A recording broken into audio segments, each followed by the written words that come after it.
आता isakal.com आहे देशातील नंबर 1 ची मराठी न्यूज वेबसाईट। प्रत्येक अपडेटसाठी isakal.com ला नक्की भेट द्या।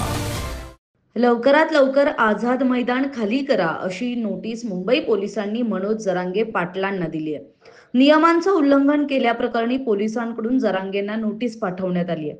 मनोज जरांगे पाटलांचं 5 दिवसांपासून आझाद मैदानात आंदोलन सुरू आहे। या आंदोलनाला आता मुंबई पोलिसांकडून परवानगी नाकारण्यात आली आहे।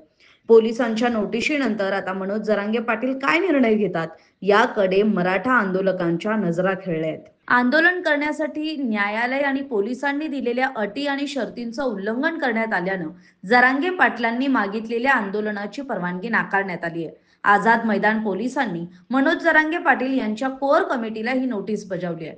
त्यामध्ये लवकरात लवकर आझाद मैदान खाली करा असं पत्रात म्हटलं गेलंय। तसंच पत्रात जरांगे पाटलांनी प्रसार माध्यमांवर केलेल्या वक्तव्याची सुद्धा पोलिसांनी दखल घेत त्याचा उल्लेख सुद्धा केलेला आहे। त्यामुळे आता जरांगे पाटील हे आझाद मैदान सोडतात का हे पाहणं महत्त्वाचं असेल। दरम्यान फडणवीसांनी गोळ्या घातल्या तरी आरक्षण घेतल्याशिवाय जाणार नाही अशी भूमिका मनोज जरांगे पाटलांनी मांडली होती।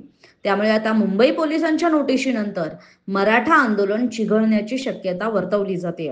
मुंबई पोलिसांकडून मनोज जरांगे पाटील यांच्या कोअर कमिटीला ही नोटीस पाठवण्यात आली आहे। नियमांचं उल्लंघन केल्याप्रकरणी जरांगे पाटलांना नोटीस बजावण्यात आली आहे। पोलिसांच्या या नोटिशीनंतर आता मराठा आंदोलक काय भूमिका घेतात हे पाहणं महत्त्वाचं असणार आहे। मनोज जरांगे पाटलांच्या आंदोलनाचा आज 5वा दिवस आहे।